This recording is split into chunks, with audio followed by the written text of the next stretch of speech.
Trading partners Mexico, Canada, and China are warning U.S. President-elect Donald Trump that his threat of imposing hefty tariffs on goods would harm the economies of all involved and would risk aggravating inflation.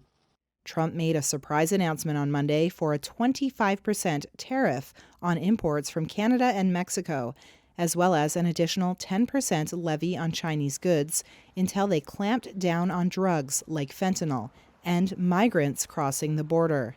Mexican President Claudia Sheinbaum on Tuesday said imposing tariffs would cause inflation and job losses, and suggested possible retaliation.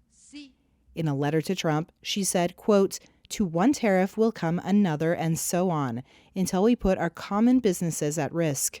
The United States is by far the dominant destination for vehicles made in Mexico, with up to 79% of them heading north across the border, while Canada is America's biggest supplier of crude oil.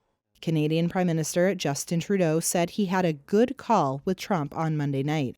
This is a relationship that we know takes a certain amount of working on, and that's what we'll do. One of the really important things is that we be all pulling together on this. The Team Canada approach is what works. Meanwhile, a spokesperson for China's embassy in Washington said, quote, "No one will win a trade war or a tariff war." Tariffs are paid by the companies that import goods, even though Trump frequently and incorrectly says that tariffs would hit foreign nations instead. There is a negotiation going on. But chief economist Stephen Prosciutto from Mizuho Securities USA, speaking to Reuters, says it would still cause a ripple effect, especially in Canada and Mexico. Very, very clear that every country that has substantial manufacturing on each side of the border would be affected. But you also have to understand, given the weakness in global economic activity, it's hard for these suppliers to